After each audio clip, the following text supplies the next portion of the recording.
Hello, please let me see your motherfucking ticket stubs for the double-edged double motherfucking bill. I can't swear. English, motherfucker! This week, Samuel Jackson puts on the Caveman's jumper.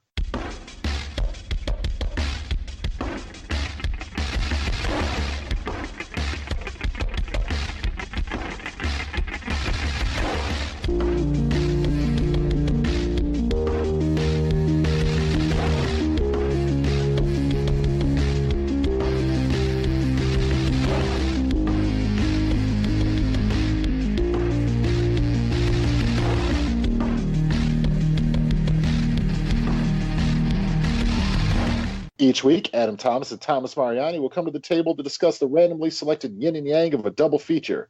Then, both will have to pick a number between 1 and 10 in order to seal their fates for the next episode. One will have 2 good movies, the other 2 bad ones. Let the chaos begin. I am Adam, I'm not going to swear again, Thomas. And if you absolutely positively need a motherfucking co-host in the room, accept no substitute like Thomas Mariani. Get it? It's a reference to one of his movies. Yeah.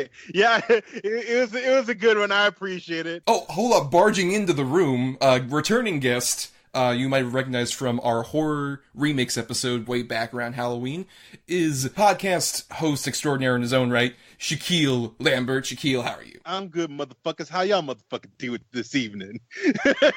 This is a family show, Shakyl, and we won't take your harsh language anymore. Oops, I'm sorry. This is a Disney Channel approved podcast. I'm sorry. We run exclusively on Radio Disney streaming service. Shakyl, can I ask you a question? Yes. Does Thomas look like a bitch? You know, what? Why are you trying to fuck him like one then? Shakyl, come on now.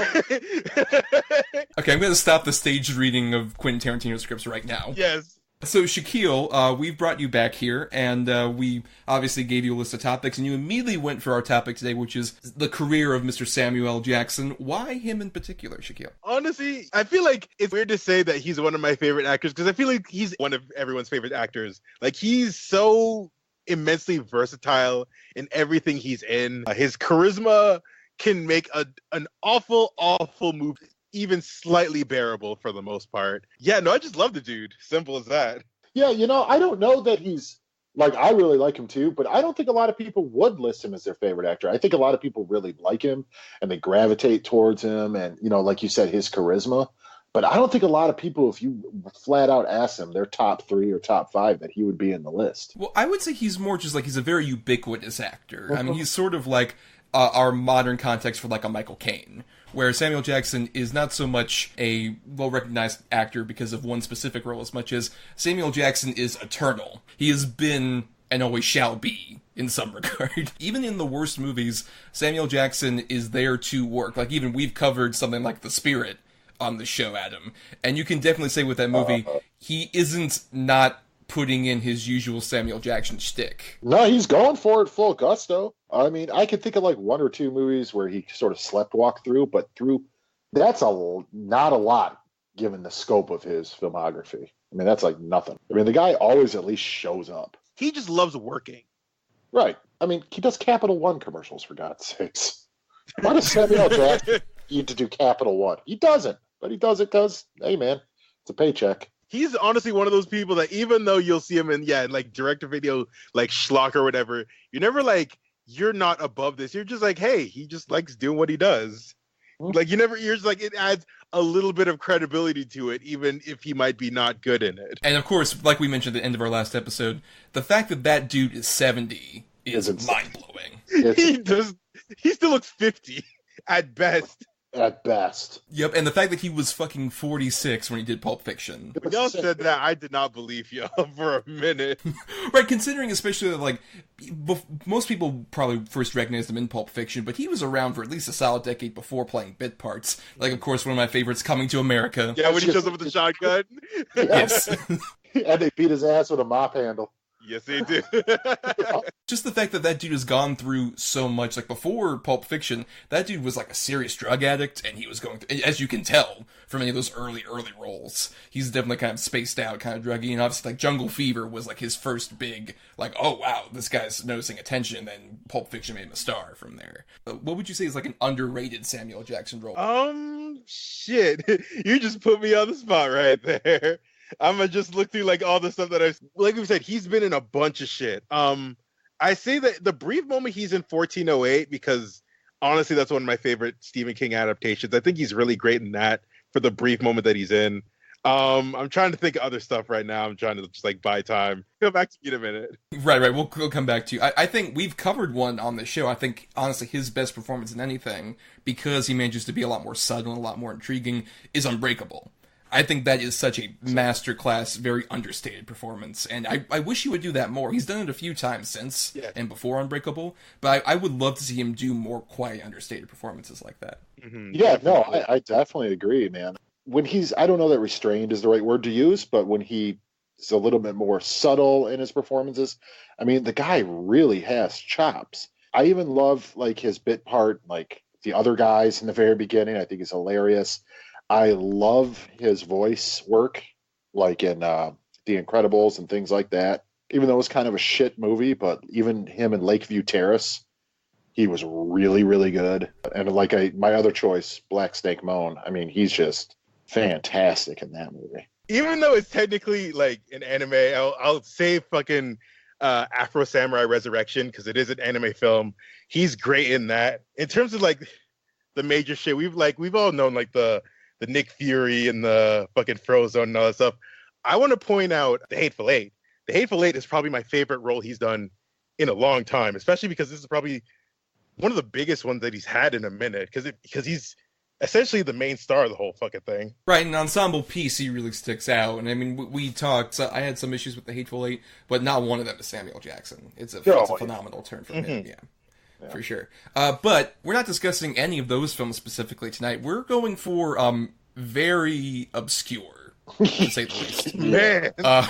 With one of our picks. Our good pick for the evening, which we picked at the end of our last episode, is Adam's choice of The Caveman's Valentine.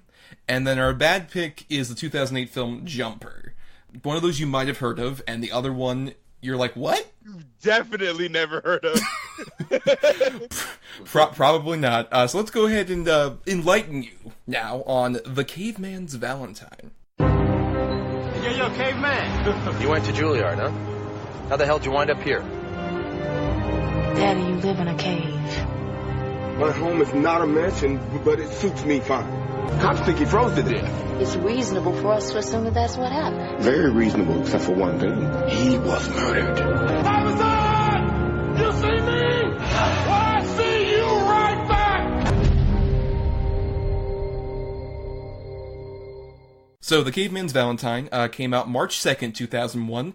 A bit delayed of a release, given the title. I'm just saying, it's for all you lovers out there. Valentine's Day, come on.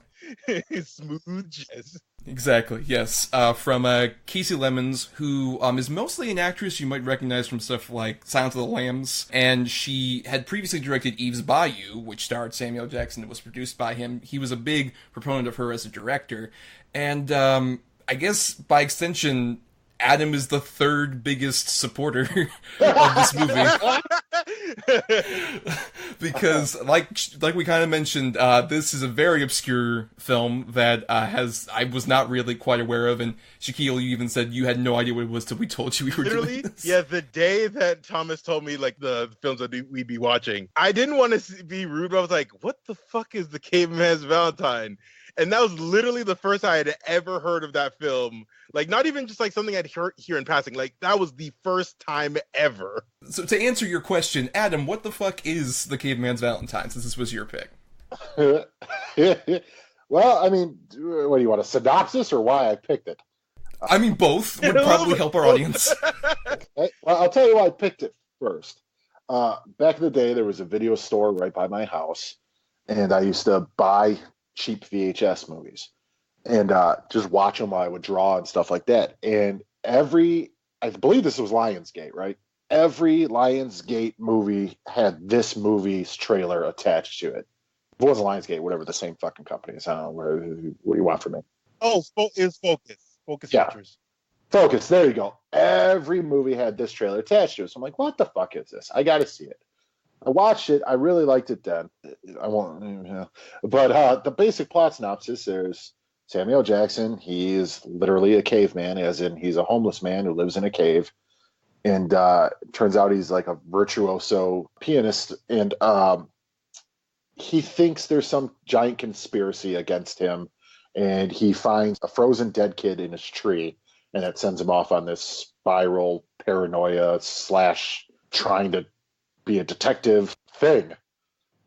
That's about the best I got for you. Well, how do you feel about it now, Adam, all these years later? I don't fucking like it at all.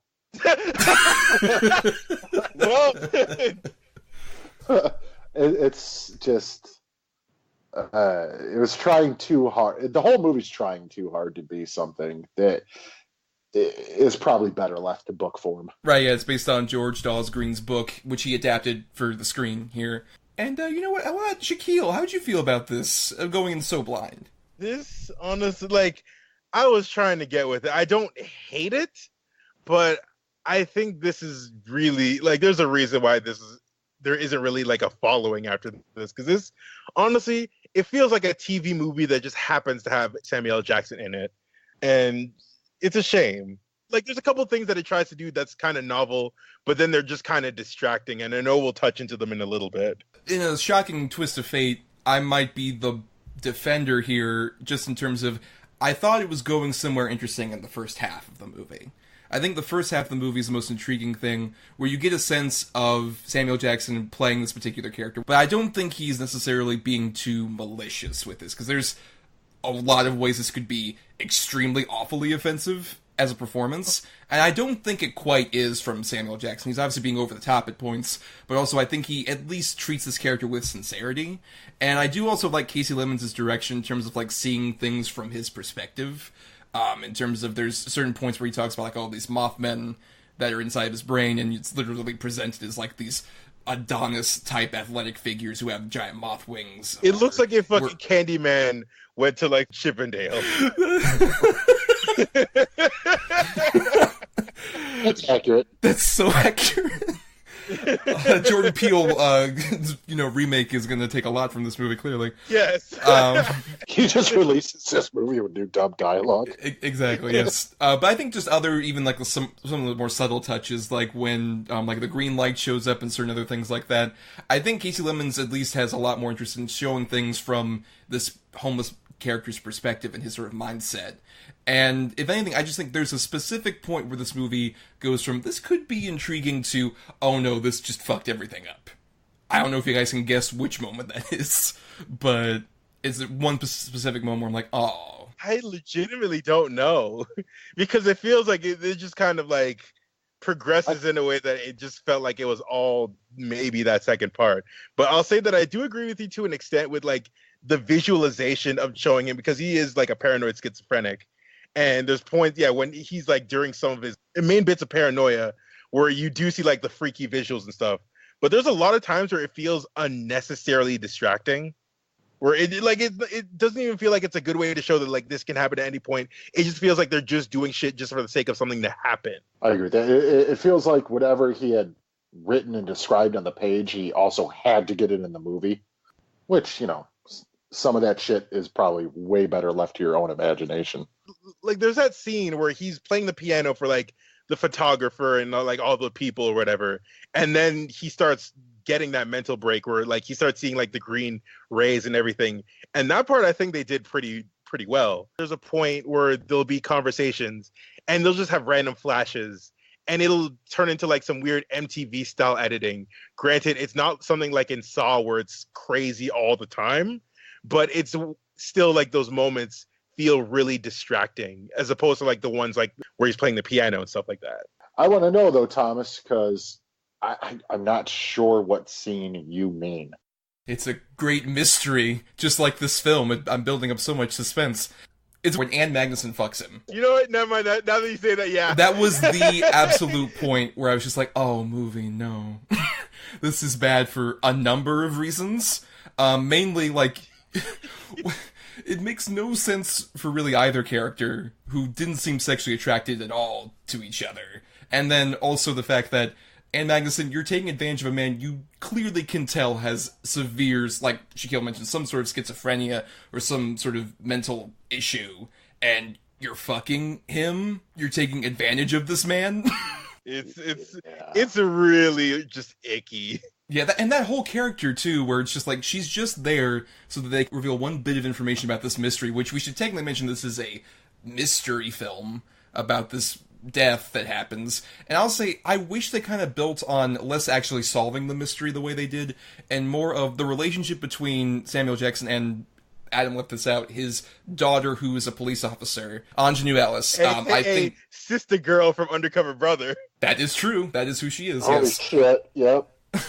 But I liked their chemistry, and I wish they kind of played it more as like a weird buddy cop movie where it's this homeless dad trying to impress his daughter, who's an actual officer of the law. Those scenes I thought were the most interesting and actually emotionally palpable in the movie, and they just kind of drift in and out in a really unfortunate structural way that I was kind of disappointed in. I do agree with that. I think she does a solid job for the moments that she's in, because she's not in it a whole lot. But the scenes that she does have, I think they're the most powerful parts of the movie, especially the one where he's having a conversation, and you can tell this is like the first time that she's had a real conversation with her father in a long time.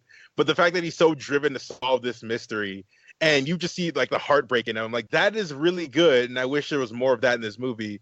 And even like this whole mystery aspect that we talk about, that like it should be kind of compelling to see like this guy be so driven in solving this case, who's not a detective at all, and he's still trying to like fight his own psychosis, but it just doesn't play out as interestingly as they want it to be.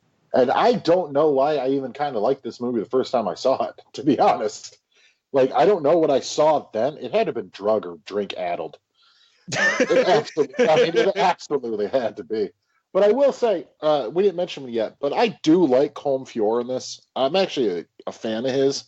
Unfortunately, he does kind of play the same role in everything he's in, but he does it well. A side villain who shows up, he did that in Thor, where he played the ice giant dude, Loki's real father, and also Amazing Spider-Man 2.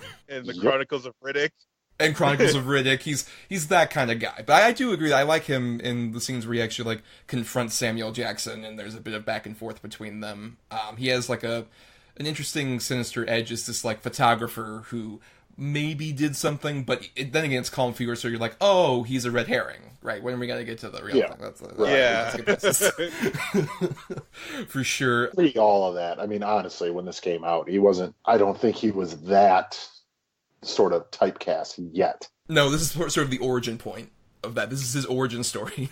Yeah, I don't know. Here, I was at least surprised that the Anthony Michael Hall stuff wasn't as offensive as it could have been, because when Anthony Michael Hall showed up, I'm like, oh guys, this is gonna be With Honors or one of those bullshit movies, but just like, oh, a rich guy takes a homeless person and then now everything's fine, your class system perfect. I just got saw when you said I just like compared him, like giving a makeover to the background. I don't want to wait. It wouldn't be too distant from that. But no, I surprisingly like the scenes where it's Anthony Michael Hall and I forgot the actress that plays his wife. But the two of them actually do a pretty good job of like at least coming off as like a realistic version of this silly scenario would be, especially when Sam Jackson comes back to their party at the end of it and they're wanting to call the cops on him and all this other stuff, where there's always that uneasy sort of edge of like, oh, this could go wrong at any second, at the very least. And plus, that scene also gives us Samuel Jackson butt, so... Some bare-ass Sam Jackson. Was the best. With those horrible fake dreads just trailing the top of his desert dunes. Hey, his Elvis Mitchell hair looked really great on him. How dare you say such things? Ridiculous. God. I'll say one thing, though, at least about those fake dreads. One of my favorite things about Samuel Jackson is that no matter how bad the role is or how bad the movie is, I am always excited to see him with a new wig. And this is maybe one of my favorites. That's true. We did pick a double feature that accentuated odd hair choices for Samuel Jackson. Oh, man. To put it lightly. But I want to ask, so how do you guys feel about Sam's performance in particular? Do you think it's like brazenly offensive, or do you think he's at least like kind of trying something a bit more nuanced here? It very much skirts the line, because when he is going through like certain bouts, I'm like, this is so over the top that like it's downright disrespectful. But then there's parts where he is more emotionally vulnerable, where he's trying to suppress it. And there's times where I'm like, okay, those are the parts where I feel like you're actually trying to add some depth and some nuance to this character that is not just like a blatant 50-50 Dr. Jekyll, Mr. Hyde type bullshit. The times when it gets bad, it gets dangerously close to offensive. But he's good enough to pull it back when it needs to be. I kind of have a feeling that I'm not blaming the director on this one, but maybe the source material alone. It almost feels like he didn't know what he was supposed to be doing at certain times. Like, should I just go crazy because I'm supposed to be schizophrenic and be yelling? Or should I be real, like, sort of morose at times? But I think with the source material and what he was given, I think he did a pretty good job. Like, there are times where you'd be like, oh, this is going to go really offensive. And it really didn't. It did toe the line quite a bit, like Shaq said, and like you alluded to earlier, Thomas. But let's put it this way. In this giant fucking turd of a movie, he's the peanut. Yeah. I mean, that's why I think the first half works as well as it does, I think, to me, is because Sam Jackson, I think, is doing a pretty good job of doing his verbose sort of particular stuff, but at the same time, whenever he's especially around his daughter, I think there's a genuine kind of awkwardness and a shyness that comes out, a willingness to, like, try and portray himself as somewhat of a better figure. And if anything, I also really like the scenes whenever the hallucination of his wife shows up. I think those scenes actually do a pretty good job. Right, especially where, like, the actress mentions, I apologize for forgetting her name, but she's like, you still think I look like this? And we never actually see her in reality. It's always like some Tom and Jerry style, like, above, like, the waist and below shots of her whenever she shows up. But I do really like those scenes, especially because it's really, like, his past coming to confront him and how he sort of deals with that. And even, like, when we see brief flashes of, like, what everyone else would be seeing, of him just kind of, like, looking up and not actually saying anything. It's not like a ghost movie where you, like, cut and it's like, oh, he's talking to nothing. It's just like, no, he's kind of awkwardly staring in certain directions, and this conversation is what he's imagining. I really like sequences like that. And nothing else, I wish they, like I said, leaned on that more than... It really gets offensive to me, and there's a moment where there's a hostage situation at a playground at night that involves, like, his daughter, and he's, like, goes full bumbling idiot, where he's like, oh, I got to stop the bullet from hitting you, really just so, like, somebody can escape as his daughter's trying to shoot. Like, that's where I'm like, okay, this just got fucking stupid, quite frankly. So you're saying you're not a fan?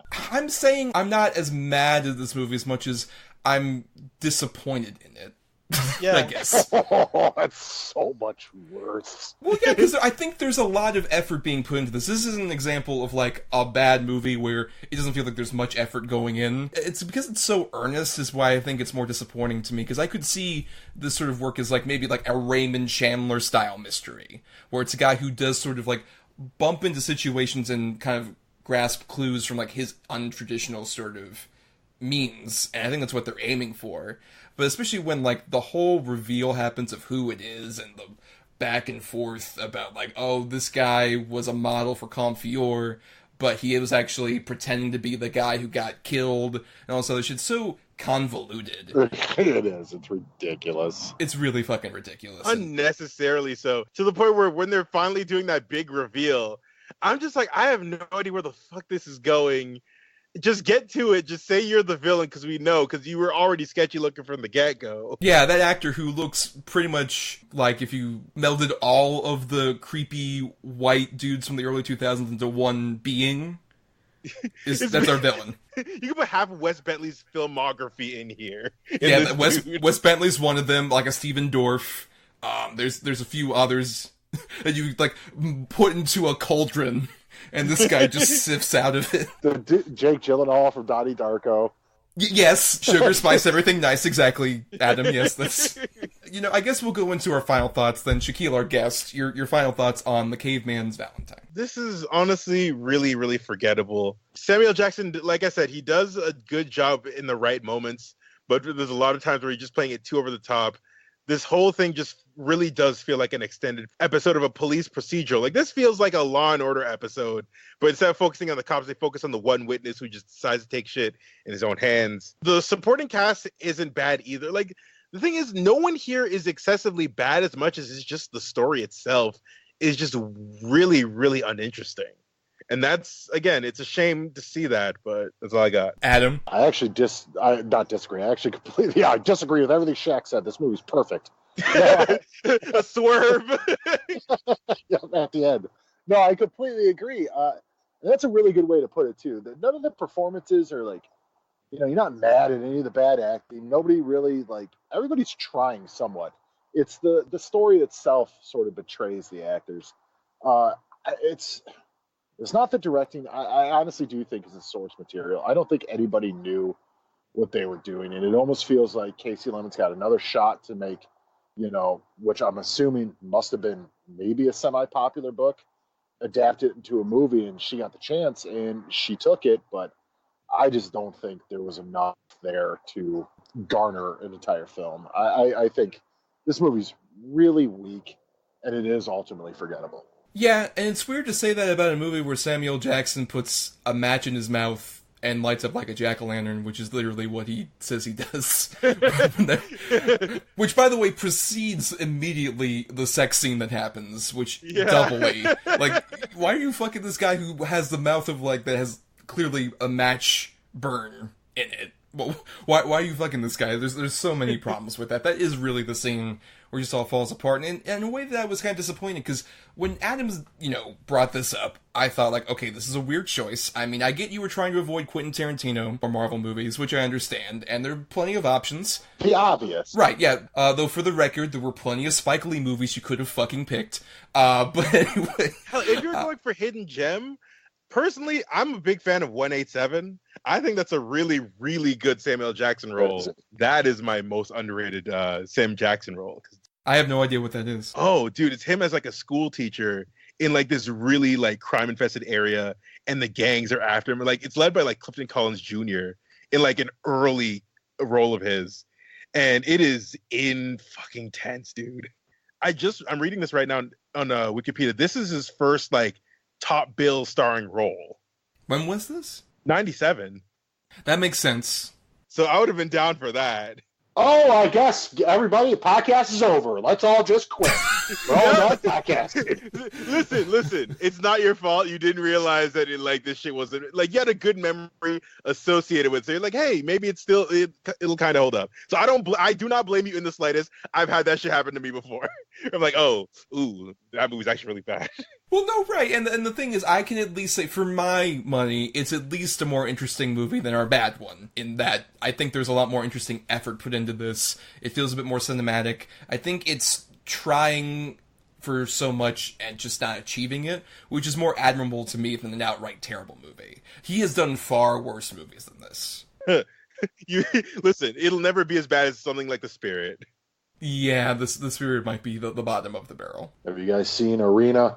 Might have heard of it. I'm not entirely certain. It's him and the dude who played the muscled brother in Twilight, and he was in that bad Hercules movie. Taylor Lautner? Oh, not Taylor. Kellen Lutz? Yes, Kellen Lutz. It's a terrible. Yeah.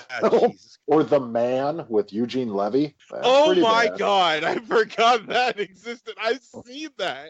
I was tempted to make that one of my picks, so I'm I'm not even that monstrous. I'm not gonna. No, but as it stands, it's at least the Caveman's Valentine is a curiosity if you're a Samuel Jackson completionist, which brave soul that you are. I would definitely say this is one of the curious, weird ones in his filmography. It's not a gem. I wish it was. Instead, it's just kind of this weird curiosity that I don't necessarily regret seeing, but at the same time, it is definitely one that is obscure with good reason. But speaking of movies that have been forgotten to time, remember 2008? Remember all the big, giant movies that came out in 2008? I know, the biggest one you all probably remember is Jumper. They live a life others only dream of.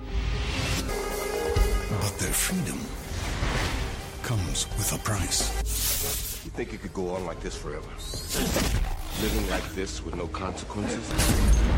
There are always consequences. What did you tell him? Welcome to the war. Man, here's the thing. I remember when the trailers for this first came out, I was so psyched for this. I was like, this is gonna be it's essentially hey, if Nightcrawler was his own thing and he could just do he just wasn't blue, but they could do all this badass shit, and all the trailers that made it seem really cool the way they were gonna play with teleportation. And whew, boy, was that not the case. No, that was not the case with Jumper, our bad film, which came out, oddly enough, February 14th, 2008. So of our two movies, the one not called The Caveman's Valentine came out Valentine's Day. And I do agree, Shakyl. I remember around the time this was coming out, I was kind of interested, but I never did see it at that point because I heard such bad reviews. But I remember the concept is interesting, where it's basically Hayden Christensen, of course, Anakin Skywalker, Mr. He killed the women and the children. He killed himself. younglings. He killed younglings. I don't like it, and it's dry. It's like, get the... Oh, God damn it. Okay, we got him out. It was going to come up at some point. I'm glad we got it out early in this discussion. Having seen it now for the first time a decade later, yeah, I get why people didn't flock to it. Because you mentioned Nightcrawler, and I had that going into of just like, oh man, X2, Nightcrawler, that was so dope. They did such a great job of making teleportation cinematic. The trouble is that Doug Liman with this movie decides to do teleportation in the same vein as like on Bewitched, whenever something would magically pop into somebody's hand with an edit. Like, all it's missing is like a boom sound effect whenever somebody disappears, and there's like, oh, it's a wind machine that slightly makes his hair ruffle, or bullshit like that. It's not that inherently cinematic in this movie. It's just like a random cut, like, oh, I'm leaving my New York apartment, and now, poof, I'm at the top of Big Ben. Isn't this great? To be fair, I feel like that's how any regular 20-something would just be so lazy that they just literally teleport at any point. Because see him, like, instead of slightly shifting in the couch, he just teleports from one end to the other just to grab the remote. In the beginning, they make sure he is, like, an absolute just jerk. Like, he's watching TV, seeing these people, like, who are suffering from, like, flooding and stuff, and there's like, oh, they need a miracle to go rescue them. And it's just him just watching TV, and then the next thing he does, yeah, he goes to London. Doesn't even go to help those people. Nope, never does. You'd figure that would be like a third act thing or something, where it's like, oh, to show his progression, he would actually do that. But no, they kept that consistent. About how much of a hero. Yeah, right. Nope. Just how much of a selfish piece of shit he is, just consistently throughout the whole movie. So yeah, this is a pretty bad movie, and I picked it. Adam, how do you feel about Jumper? I'm sort of right with you guys that I loved the concept when it was first coming out, and I read the synopsis and all that. I'm like, this sounds like it could be really cool. And then I realized it was Hayden Christensen, and I'm like, oh, fuck no. But then I'm like, Jamie Bell is like movie killer. I like the guy, but everything he's in is just tanks for the most part. And then the chick from the OC, and I'm like, this.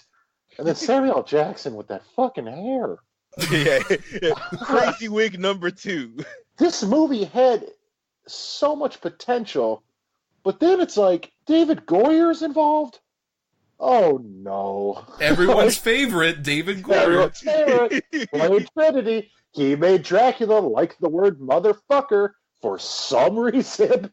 Obligatory, but the first 2 Blade movies and Batman Begins, Adam. Yeah, but then you give him the reins and look at Blade Trinity. Dude, I hate to go on another movie, but I just watched it. Blade calls Dracula motherfucker, and Dracula's response is, motherfucker.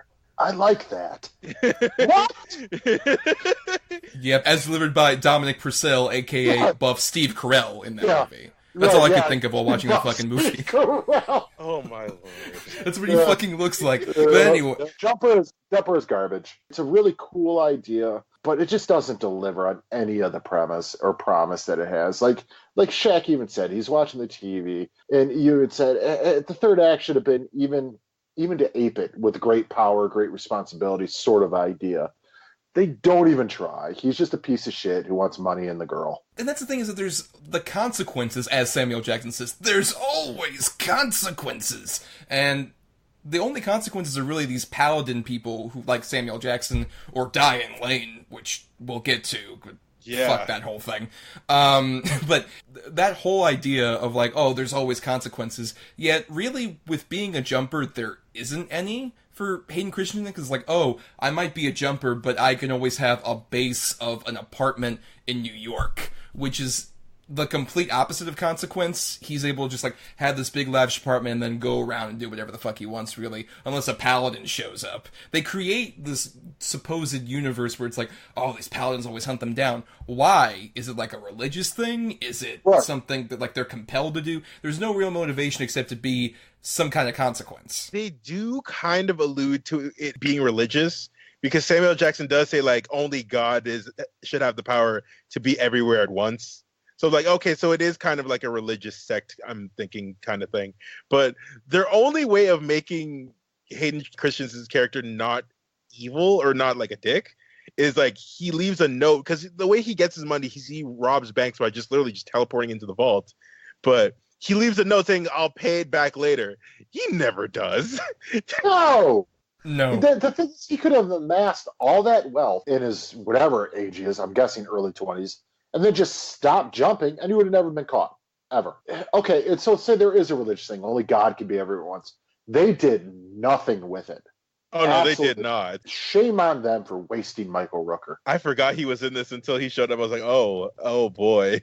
You're so much better than this. Yeah, it has Hayden Christensen's abusive, but then eventually like regretful father, which that would have been an interesting story to kind of develop on, but no, we need to have this whole thing with Rachel Bilson, which the fact that the two of them, Hayden Christensen and her, met and then were engaged for 10 years blows my mind, because they are completely vacuous and have no chemistry. Like, they weren't even married, just engaged for 10 years? Yes. Man, at a certain point, you gotta have that ceremony. And they didn't, Shakyl. Thanks for bringing this up and ruining their relationship. Again, for everybody. Hayden, I know you're listening. The views of one Shakyl Lambert do not reflect the views of Double Edge Double Bill. We love you. Come on, we'll talk about your Emma Roberts pizza movie. I'll never forgive you for Anakin, by the way. But anyways. That's why, honestly, I would say I slightly disagree about Jamie Bell in terms of, I think he's the most interesting character in this movie, in terms of he actually shows some kind of consequence where he's like this guy who doesn't have any connection to anybody and he doesn't have anything big. He just has like a hovel that he fucking lives in. And he has to like teleport everywhere. I wish the movie focused on him more. He's the more interesting character compared to Hayden, just like, hey, I'm a douche, but I can teleport from one side of the room to the other. Ain't I fuckable? He is 100%, the most lively part. And the thing is, he does have his own story in a video game that came out for the 360, and it's terrible. No. I wasn't saying he was bad in it. I'm just saying, typically, it seems like almost most things Jamie Bell is in are not very good. He doesn't have the most consistent career, no. That's definitely... Yeah, I like him, but he's just in garbage. He was recently in Rocketman. He was quite good in it. Okay, that's good. Like, literally the last good thing I could recall him in was Snowpiercer and then Tintin. And he was great in Tintin, I'll say that for sure. Yeah. I thought you were going to say Fantastic Four. I was going to reach. Actually, you know what? I forgot I said the last good thing he was in. I remember in Fantastic Four. Right, that's true. Not the last great thing he was in. Shakyl's words, right? Yeah, the last masterpiece, the last magnum opus he was in of Fantastic Four. Yes, exactly. But yeah, if we focused on him, that would be so much more of an interesting movie as opposed to like having him just pop up randomly over the course of this. Again. Jumper Griffin story available on Xbox 360, PS2, and Wii. You could make something out of it. I'm saying they maybe didn't with that video game, and neither did Doug Liman with this movie, which was really disappointing considering I think he's a very underrated action director when he wants to be. With like Go or Edge of Tomorrow, obviously recently, or the Firstborn movie. I think that guy can be really compelling. The problem is it's incomprehensible because even though they can teleport all over the place, the way it's shot just makes it seem like you have no real idea of where anyone is or anything is. They have some cool aspects where they could just like bring in, like at one point when Jamie Bell's fighting Sam Jackson and he'll just teleport to London and then come back with a bus to try and run him over. Like, that's cool. But again, there comes to a point where Hayden Christensen and Jamie Bell have their own fight. And because they're teleporting all over the place, there's like, I don't know what's happening. It doesn't help that the effects in this are garbage. Yeah, they're really bad. Tell you what, though, that double-decker London bus apparently can't stand up to an electric grappling hook. What the hell? That's your answer? We'll just electrocute them with wires. Oh, man. Because electricity is the weakness of the jumpers. And guess what? The electricity is the weakness of a human. I mean, of a normal person. You watch a grappling hook, I'm going down. I can't teleport. I can barely walk my car without losing my breath. That's like if the guys who made up Superman were just like, instead of kryptonite destroying him, it's like, oh, what about a really big rock? It's like, Right. that could also hurt a human. Yeah, right. What about if a giant boulder is his weakness? There's no history where big, strong people in mythology are great at picking up giant rocks. Name one, good sirs out there. It's all just so muddled with, like, especially the rules of being a jumper. And there's really, aside from this electricity, there's no weakness. Except apparently for your mom coming back into your life and telling you that she left you because of your jumper abilities. But also saying that, hey, you should break up with your girlfriend, basically, because I'll murder her. That whole... What the fuck is the Diane Lane subplot of this movie? Dude, it comes out of nowhere because it's a weird... It might as well be a cameo. But yeah, her just popping up and then leaving, and then never showing up again, or her even being brought up in memory or mentioned until pretty much the end of the movie. Where we also get our Kristen Stewart cameo, which I was not aware of. No, I didn't know what that the either. I completely forgot that even happened. Wait, what? Who's Kristen Stewart in this? Did I miss it? Oh, the very, very end. His half-sister. Yeah. Oh, fuck my... Yeah. Okay. Problem is, yeah, no, you mentioned it earlier, the rules are really unclear. Near the beginning where he's developing his thing, he's just like, hey, I just learned how to do it. They don't tell you, like, how he knows how to do it. What are the rules of, like, how to manipulate it, if you can bring in other shit. It's not until Griffin shows up where he just says two things in passing where he's like, hey, I can move things if they're moving or whatever. But they don't explain how that he came across to that point and shit like that. Or even the jump scars, as they say, where like it leaves like the mini wormhole that where paladins can like pull jumpers back through. It's like they bring these things up to immediately use them, but never actually have a reason for them. This movie feels like it was like a Dark Horse Comics one-off comic book that they were hoping would get enough buys where they'd make a series out of it. And then they just made a movie out of it. That's what this feels like. It's a shitty superhero movie, basically. Well, right, and especially in a year like 2008 where there were so many good ones. Ones that completely shaped superhero cinema to be what it is today. Redefine this genre. Right, yes, and this is like an example of like, oh, it's an untraditional one, and it just like completely shits the bed. No wonder it came out in February, I guess. But, I guess before we do our final thoughts, we've talked about him a bit, but would you guys say this is another example where like even in a bad movie, Samuel Jackson still at least attempts to bring it? Yes. Because this is one of those times where he does try to bring like his typical like his villainous roles. He has a very certain shtick about him where he's just essentially a super smart ass, and it does work here. But if there's any comment I have to say, bro, that wig is so egregiously fake. Like you can see all the seams. Well, the thing is, I mean, he has to bring it because of that fucking wig. They put that stupid shit on his head. He's like, well, now I guess I gotta try just to make up for this travesty. No, I think he's fine in this. Everyone else is just garbage. Well, yeah, because I think he's definitely trying to make up for so much of what this movie lacks. Like, there are scenes where he stabs these jumpers with a giant Bowie knife, and he has to work around the fact that you can't show any blood, but you have to sell the intensity of it, and he's certainly trying to. Somewhat. And I think there are even like a few bits of like Samuel Jackson charm that come out. Like probably my favorite bit of him in the whole movie is when he confronts Hayden Christensen inside of his apartment and he says, "What thief leaves a note?" And he just puts up a big IOU written in Hayden Christensen's handwriting and shit like that. Or when he goes over to the bank and he's like, "I want to see all your security tapes. I want to know who's been in here the past month. Because this guy's probably been in here so many times." It's like, what are you talking about? I'm not going to give you those things. I want them by the end of the day. That's the kind of stuff that you get Samuel Jackson for, even in a super weak, uninteresting movie like this. So I guess we'll go into final thoughts, but along with your final thoughts, say at least, is this a better or worse movie than Caveman's Valentine? Shakyl. Okay, I'll say in some ways it's both a better and worse movie. It's better in the sense that at least things are constantly happening. Granted, that's also a fucking backhanded compliment because this movie is like 88 minutes, but it feels like it rushed through so many essential components. It's worse because it is a much more poorly made film, but like I said, things are happening and there's a couple brief moments of action where I'm like, this is really cool, and all of them are essentially involving Jamie Bell. Like there's one really, really cool shot where he's like constantly teleporting in front of Samuel Jackson to do like almost like a super punch. And I thought that was cool. And then there's a scene with him like stealing a car in Tokyo that was cool. But for the most part, this has an unlikable protagonist, an actually useless love interest, very underdeveloped story. This movie sucks.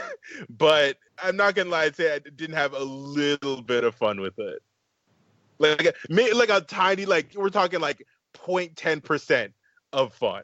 Well, Adam, once again with your final thoughts, and is this a better or worse movie than The Caveman's Valentine? The only way I can even compare these two, Jumper to Caveman's Valentine, if I go on wigs. And if I'm going wigs, Caveman's Valentine is probably a better wig. So I'm going to give it the edge over that. There's so much promise in this film, and they deliver on none of it. Yep. So ultimately, it's forgettable, just like Caveman's Valentine. And it's like the what could have been outshines the what you got. So maybe there's a world where we could get a good Jumper movie, just not this. I really do think so. Yeah, it really absolutely has a potential. Well, yeah, I know. Isn't there like a YouTube sort of like series where they're kind of spinning it off or doing something with it, right? Actually, yes. It's a show called Impulse. And that's also produced, I think it is produced by Doug Liman, actually. Oh, he's an executive producer, so that means as much or as little as you want it to be. And apparently they were trying to get a sequel off the ground, because this movie did make its money. Yes, off of its $85 million budget, made $222 million, which isn't anything to sneeze at. But also maybe isn't big enough to where, considering the marketing blitz that was going on with this movie, where Shakyl was talking about, like, it was sort of ubiquitous around, like, the winter of 2007 to 2008. It's just like, oh my god, Jumper, you gotta see it. All the kids are gonna want to see it. And they did, but not a lot of them, I guess. A lot of them liked it. Right, that's true. And I'll say that I would definitely say I prefer The Caveman's Valentine, if nothing else for ambition. I think this one is sort of just going for, hey, this will be like something that the kids will gravitate toward and we can make it into a franchise. But it ultimately just feels much more hollow, much more uninteresting. I don't think Hayden Christensen deserves the massive amount of backlash he got for Star Wars, because he wasn't just him. I feel about him the same way I feel about like a Jake Lloyd, where it's like, leave the poor boy alone. Yeah. It wasn't totally his fault. But to be fair, he hasn't been much better in most things since. Like, aside from like Shattered Glass. Yeah, that's the one. What other good thing has he been in? Life is a House. Okay, all right. Life is a House, fine. I've heard things about Life is a House, that's true. But like something like a Shattered Glass, I think, is the best use of Hayden Christensen because it manages to utilize his limited range in a way that benefits a character who's like trying to impulsively lie, but just can't really pull off the lie. I think it's so interesting. And that would, in theory, be perfect for this movie, where you're lying about what you actually do around all the time. But he just comes off so much more dickish. Like, usually he can come off as wooden, but here it's so much more of like he's an asshole. He's such an unforgiving piece of shit that even when he's supposed to do his turn over the course of the movie, it doesn't feel believable. Along with the world doesn't feel believable. Most of the things don't feel believable, except I give credit to Jamie Bell and, of course, our subject Samuel Jackson for trying. But you can't try and jump. You gotta just jump. Yep. Might as well jump! On that musical note that we won't get sued for at all, that is the end of our discussion on our two Samuel Jackson movies. But before we do our picking for next week at the very end of the episode, stay tuned for that, we have our feedback section to read, where every week on the Double Edge Double Bill Twitter and Facebook page, which is at DEDBpod. You can find us on Mondays posting about, hey, what's your favorite, least favorite movie related to an upcoming topic we're doing. And in honor of that, with Samuel Jackson, we asked you all about that. And James Rodriguez says his favorites are Pulp Fiction, Unbreakable, and Do the Right Thing for his best. And on the flip side, Jumper gave us the awful image of him with silver hair. Oh yeah, he was in the RoboCop remake too. Ooh, forgot about that RoboCop remake. I really did. We all did. As bad as the wig is, I do kind of love his wig in this too. I mean, definitely. Yeah, we've talked about some of these other ones, like especially the Spike Lee movies with stuff like Jungle Fever, Do the Right Thing. I feel like those are just kind of a lot more mentioned, not as seen as much as they should be by our modern youths, as it were. Also, especially Chirac. He is so fun in Chirac. Is he really?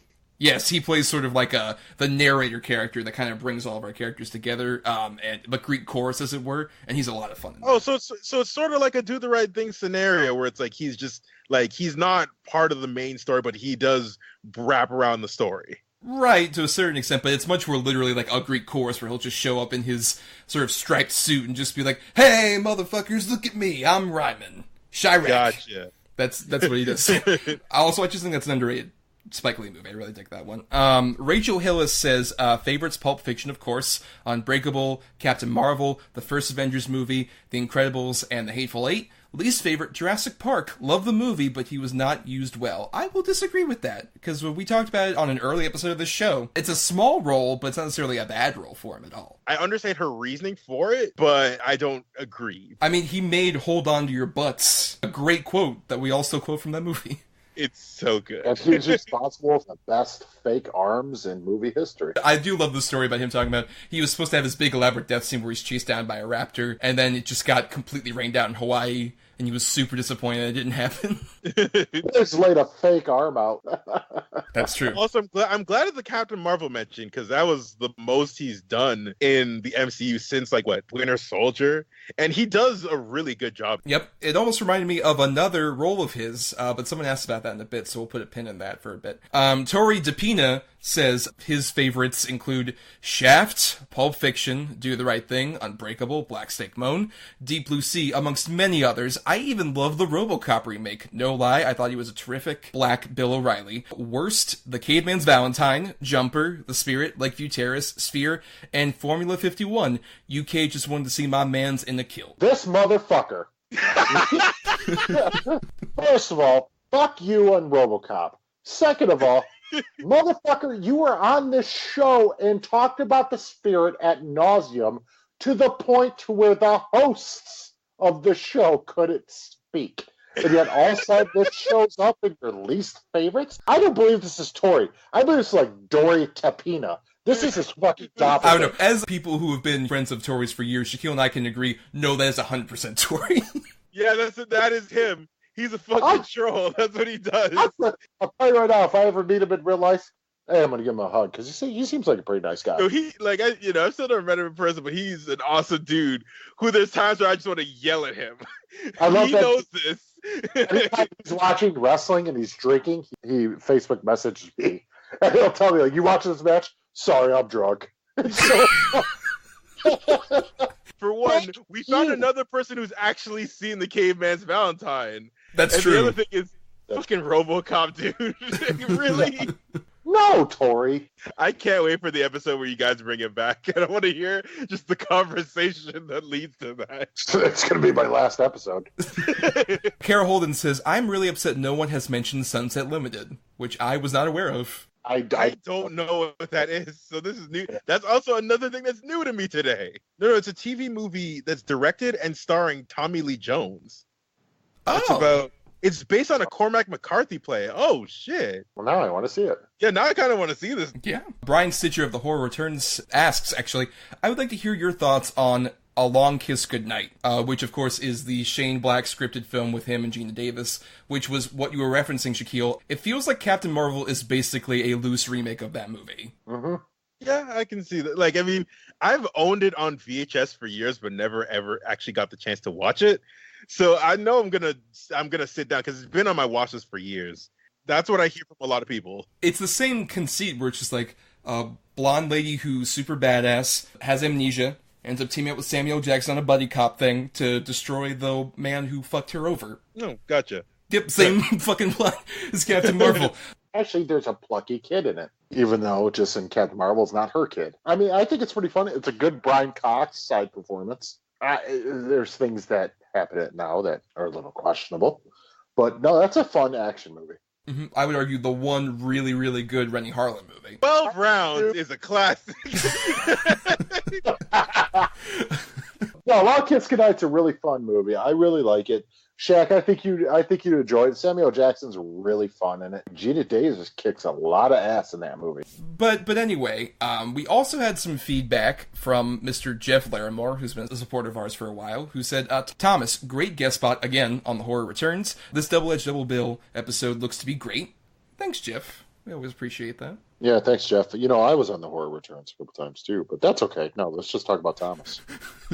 It's the Thomas show. Yeah, that's fine. Oh, that's good. Fuck me, I guess, right? Right? I should have picked a Spike Lee movie tonight. Adam, who? Oh, wait a minute. It's Thomas. It's still the Thomas show. Yeah. Featuring Adam. Yeah, that's fine.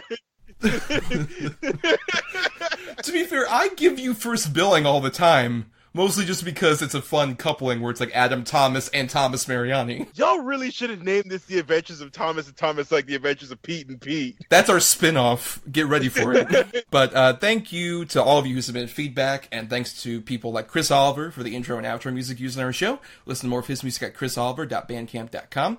Thanks to Emily Scarda for the art for our show. She accepts commissions at fiverr.com/eescarda.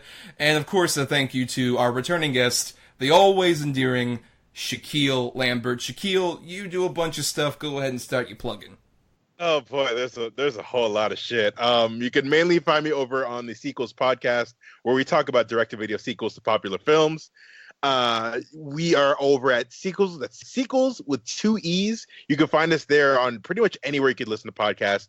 You can also find me over on oneofus.net, where I help co-host a bunch of shit, including Their Final Watch Begins, Eye on the Prize, occasionally The Breakfast Pub, and a couple other things over on the Screener Squad, which is like VOD reviews and stuff like that. I also have a couple guest spots on things like Jason Statham, which is a Jason Statham podcast where they invited me on to talk about how awesome Crank is. And also the Talk Film Society has a Patreon page, and one of the Patreon exclusive shows is a show where the editor-in-chief, Marcelo, he started watching wrestling again. And then he invited me on to go talk about Money in the Bank. So that's another really fun thing. So check out all those things. And I'm pretty sure I'm forgetting 1 or 2 things. But, oh, yes. There's a podcast called The Waffle Press that they invited me on to talk about the movies that came out in May, about how awesome John Wick is, about how good Booksmart is, and how Guy Ritchie's King Arthur may be a little bit underrated. And yeah, that's pretty much all the things I can think of right now. I feel like I'm forgetting one of those things, but there's a whole fucking lot of things that I do. Did you say you were at Shaq Excellence on the social medias? Yes. Oh, right. My own fucking social media. At Shaq Excellence. That's SHAK Excellence. That's my handle on every social media out there. We put the James Brown code on him so he could get out of here. It's just, too much. I want to add 2 things to what Shaq said. One is, I agree with you, King Arthur, not that bad. 2, Sequels already has 2 E's in it, Shaq, so you fucked that up. Sequels with 3 E's. It's S. Oh, wow. Oh, wow. You know what? You got me there. I got to start saying that now. Like, on the podcast, you guys do just say 2 E's, and the grammar Nazi in me is just like, excuse me, I believe there's 3 of them. Sequels is a fun show, and of course, it also features a previous guest, Sarah Sorrentino, as a regular, and it's always fun on that show. And we gotta get Allie on at some point on here, and we might in the near future. Hey. But you can also follow us in our rinky-dink fucking show at DEDBpod on Facebook and Twitter. You can also email us at doubleedgedoublebill@gmail.com. And, in fact, we do recommend that you follow either the Twitter or the Facebook, especially very soon, because about a day after this goes out, on June 12th, we're putting up a little interactive poll where you guys, probably hear our show, and it's like, oh man, the random selection, so much that's there. I wish we could pick a movie for them to cover. Well, guess what? You guys can! Like I said, the day after this episode comes out, June 12th till June 19th, you all can vote in 2 different polls for the bad choice for, at the end of the month, we're doing an episode of the movies of 2019 so far, and Adam has those 2 options, and we don't have them as of right now to say, but they'll be up there on the Facebook and Twitter page. You guys can vote on them, and whichever one wins both those polls collectively is going to be the bad movie that we cover for our 2019 show, and Adam, I'm sure, is cooking up those choices. I am, and I'm going to try to make them something that's accessible for, everybody else to see. If I can't figure out anything, I'm just going to make them both Weekend at Bernie's too. Oh, yes, the 2019 remake of Weekend at Bernie's too. Right. Yeah, I'm about this. Yep, it's happening. Well, actually, guys, if you really look at it, it's sort of a quasi-remake of both films, for this reboot, this big franchise they're planning. The Weekend at Bernie's verse, it's going to be big, massive, everyone's going to love it. The Bernie verse. The Birdiverse.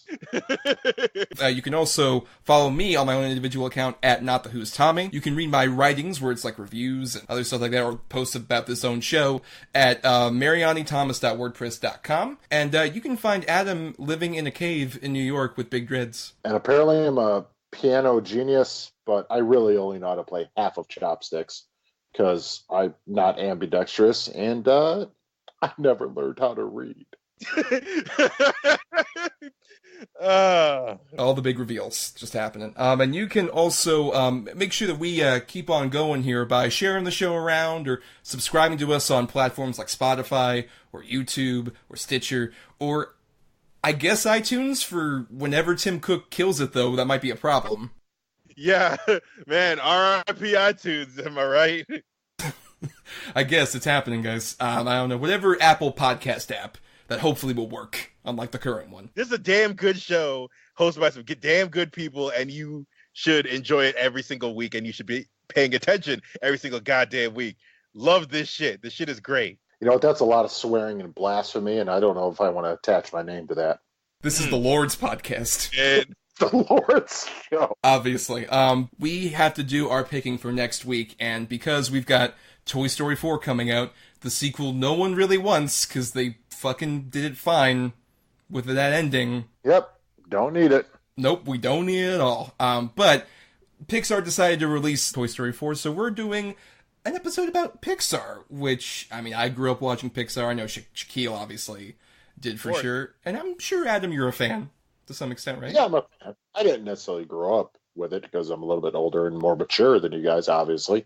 But yeah. What you say, you old motherfucker? Hold on, I gotta go pee. You made me laugh.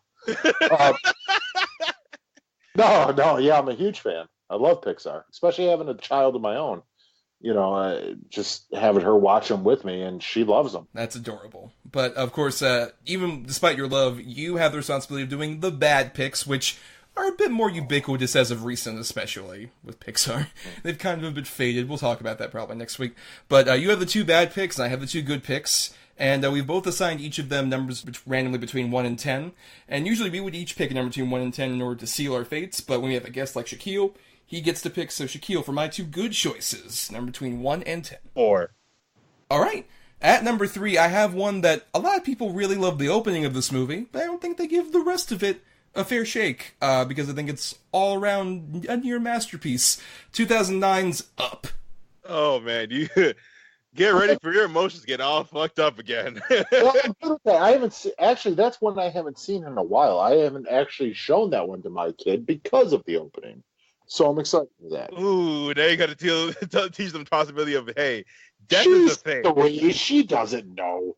She still has to wear a bib when she eats cereal. Wait, what was your alternate? My alternate choice was at number 8. I think one that has gotten a bit blindsided in terms of with a recent sequel, Toy Story 2, which I will contend is not only the best Toy Story movie, but one of the best sequels ever made. I love Toy Story 2. I'm debating on whether it's the best Toy Story, but I will agree that it's one of the best sequels ever, because I think that actually might be like the second or third movie I ever saw in a theater. It was very early on, I know that for sure, so that has a very special mark to me.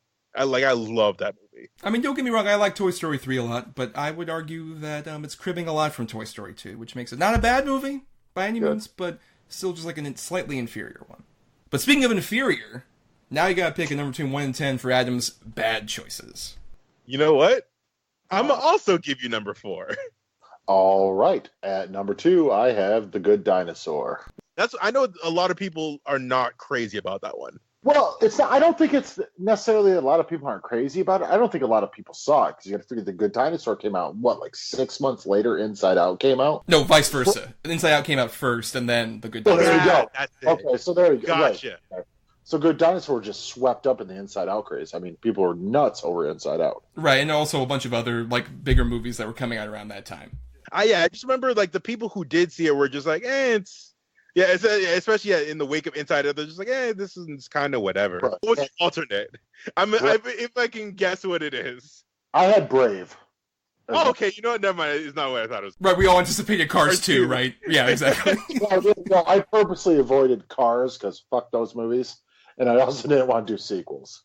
So, so I would have done Cars 2 and Finding Dory right off the bat. Ooh. Yeah, for some reason it's controversial about Finding Dory, but no. Fuck yeah, that movie. I'm not a fan. No. I never saw it because I always felt like I don't need, like, I like Dory in Finding Dory. I don't need to see a full movie about her. Mm-hmm. No, you don't. You really, really don't. But thank you, Shakyl, for doing that picking, and now we gotta get the motherfuck out of here, right? Yes, sir. Long live Giant Condor.